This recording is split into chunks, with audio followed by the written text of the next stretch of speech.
नमस्कार, मैं हूं शुभम गुप्ता और आप देख रहे हैं जनहित टाइम्स का नया नवेला कार्यक्रम ब्लैक एंड वाइट राजनीति।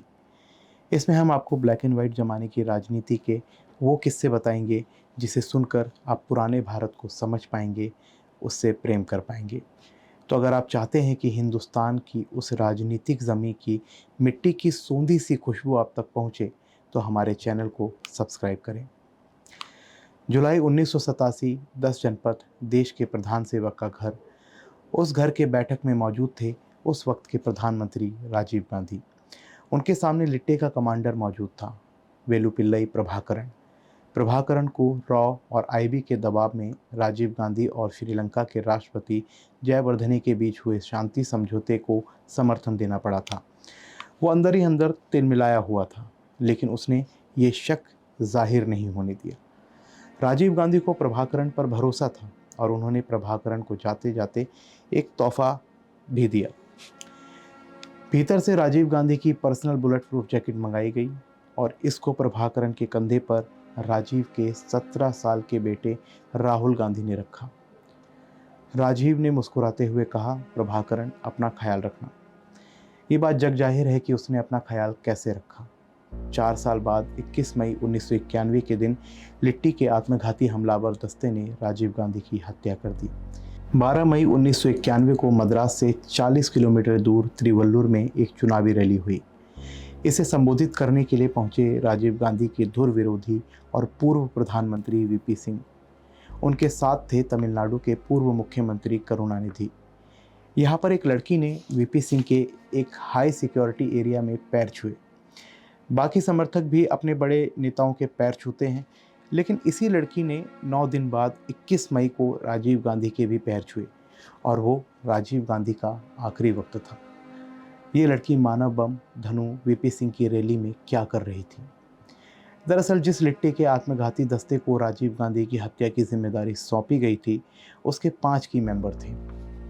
पहला मानव बम धनु, उसका बैकअप सुबह लॉजिस्टिक सपोर्ट मुहैया कराने वाली लड़की नलिनी, और चौथा आदमी था शिव सराशन, और 5वां मुर्गन। इन 5 का दस्ता फुल ड्रेस रिहर्सल के लिए वीपी सिंह की रैली में पहुंचा था। वो ये देखना चाहते थे कि मंच के पास डी शेप एरिया में, जिनको हाई सिक्योरिटी एरिया बोलते हैं, वहाँ पर सुरक्षा कितनी तगड़ी होती है, और क्या मानव बम धनु के लिए मुमकिन होगा कि वो अपने टारगेट के पैर छुए और उस दौरान बम ऑन कर दे। लिट्टी की महिला विंग की डिप्टी कमांडर अकिला का ये प्लान था कि एक जिंदा इंसान को आईईडी बम के कैरियर के तौर पर इस्तेमाल किया जाए। पहला टारगेट था राजीव गांधी। इसके लिए 3 लड़कियों को चुना गया, सुभा, धनु और अथियाई। 2 लड़कियां तो पेरम्बदूर में मौजूद थीं, मगर तीसरी लड़की अथियाई कहाँ थी? ये तीसरी लड़की, जिसका नाम सोनिया भी था, दिल्ली के मोती बाग इलाके में थी। कहा यह भी जाता है कि तमिलनाडु के नेता बाइको की सिफारिश पर दिल्ली का ये मकान लिट्टी के दस्ते को उपलब्ध कराया गया था। अथियाई यहाँ पर इंतज़ार कर रही थी। उसको इंतज़ार था अपने बॉस पोट्टू अम्मन के सिग्नल का। पोट्टू अम्मन लिट्टी के इंटेलिजेंस विंग का मुखिया था। पोट्टू अम्मन का ये प्लान था कि अगर श्री पेरुम्बदूर में शोभा और धनु सफल नहीं हो पाते, तो अथियाई दिल्ली में राजीव गांधी के ऊपर हमला करेगी।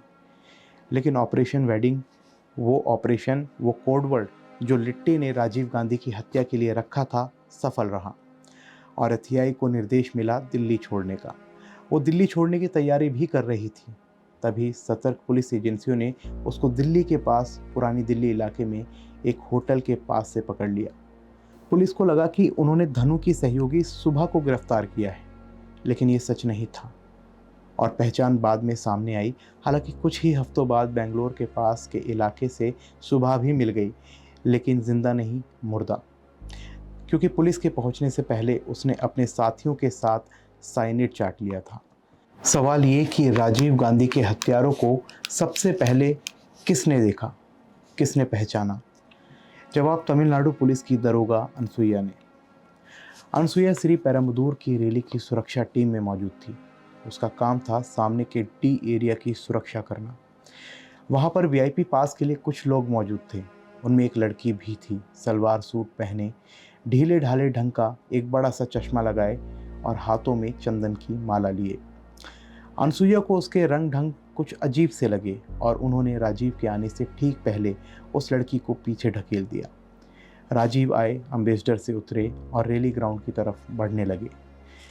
मंच से उनके जिंदाबाद के नारे लग रहे थे और मंच पर मौजूद थे जयंती नटराजन और जी.के. मूपानार जैसे बड़े नेता।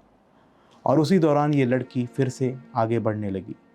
अनसुईया ने उसका हाथ पकड़ के पीछे जाने को कहा, लेकिन तभी उन्हें राजीव गांधी की आवाज़ सुनाई दी। राजीव बोले, प्लीज़ सभी को आने दीजिए।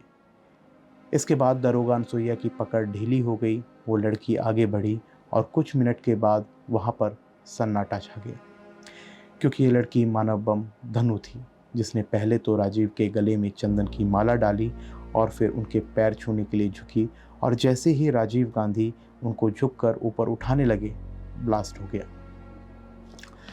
और कुछ इस प्रकार से देश ने अपना पहला प्रधानमंत्री खो दिया। हालांकि आज एक बार फिर उनकी हत्या का मामला खूब ऊपर उठ रहा है, क्योंकि सुप्रीम कोर्ट के द्वारा राजीव गांधी के 7 हत्यारों को बरी कर दिया गया है। हालांकि इसके पीछे कई कारण भी दिए गए हैं, लेकिन इस बीच सवाल ये है कि क्या देश के प्रधानमंत्री के हत्यारे को छोड़ देना सही है? आपका क्या कहना है इस मसले को लेकर, हमें कमेंट सेक्शन में ज़रूर बताइए।